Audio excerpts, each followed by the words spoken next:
I've been after this bad boy since he came out years and years ago, and the reason I haven't owned it in all those years and years is I've never been able to justify the expense. I think when he first came out he was about 65, 70 pounds, something like that. Right now he's just a tad over 100. Certainly can't justify it, but it's just been my birthday and folk have been very generous with birthday money, so I was looking around for something that I could buy that normally I couldn't ever justify, and this guy popped up. So I've ordered him and he's arrived today, and here he is, still in the packet. As you can see, he's from Forge World, just arrived today, just taking him out of the box. So let's get him out of the packet and see what's what. Okay, so right, deal with him first. Yep, the usual Forge World excellence in casting and detail, and boy is there a lot of detail here. It's going to keep me busy. I like Nurgle. I like doing the rottenness of Nurgle creations, and it's not exactly going to be a challenge to do, but it's going to be a lot of fun to do it. So yeah, looking forward to that. Okay, that's the big guy. Let's see what else we got.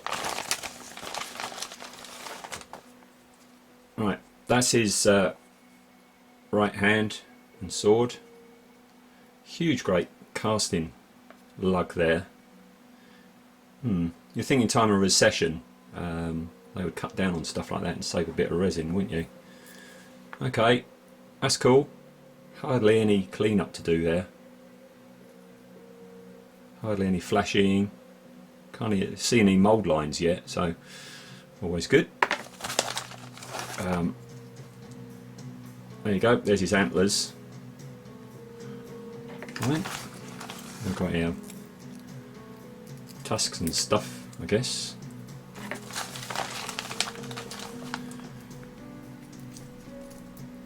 No idea what that is. Presumably it's got a reason. There's a base to it. Oh, that's his tongue. That's the other half of his tongue. Just going to go down there. His tongue wrapped around his sword, if you don't know. Some more tiny little things. No, they're not teeth. Don't know what they are. Big base for him. Don't know if I'll use that actually. Maybe I will. Kind of overpowers it, doesn't he? I don't think he really needs one. I don't know. And instructions. That gives you an idea of what he's going to look like when he's done. Excellent. Right, I think that's it. Yeah, it's just bits of flashing in the bag.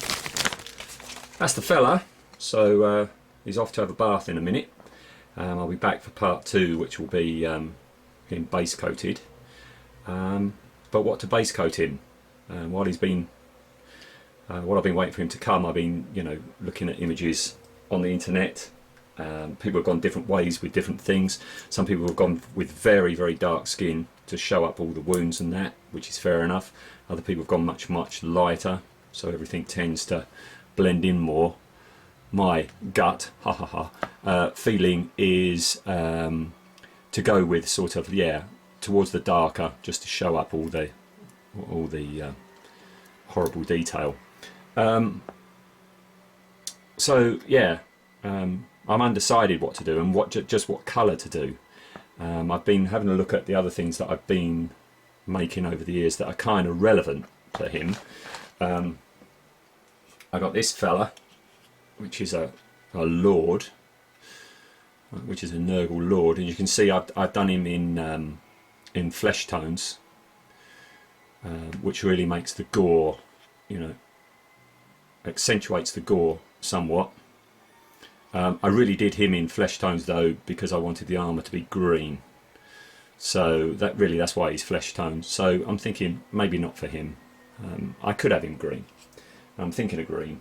I'm certainly not going to do what I did with this fella, which is the last Nurgly thing that I did, where I went for a more, you know, browny colour, just for a bit of change. I got a bit tired of seeing all Nurgle things green, so I went more of a roasted flesh sort of thing. I'm not going to do that. I'm not quite happy with how he came out, and I certainly don't want to transfer that onto that, because I think that's going to be a big mistake. So what I did while I've been waiting, I went out and I got the latest Plague Bearers little set, and what I've been doing is, because there's 10 Plague Bearers, I've been experimenting with different colours. This is a colour that I was thinking of going with. I don't know if you can see him, but he's very greeny, and I think he offsets the gore quite well. But I don't know, on a figure this sort of size, I don't know how it will translate. I've got no way of scaling that to that, you know.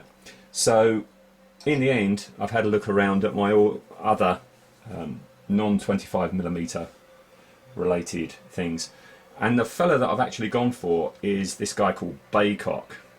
I think that was his name. I don't know if I can get in there. But anyway, he's a zombie American Indian, as you can see. And I'm very pleased. I don't know if you can see him properly. I'm very pleased with how his colour scheme came out. He's like a rotting flesh.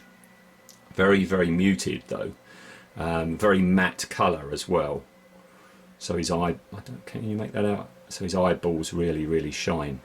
And I'm thinking, if I go with this sort of very dry parchment-like skin, it will, hang on, let's see. Yeah, this is the sort of thing I'm going to try and copy what I did all those years ago.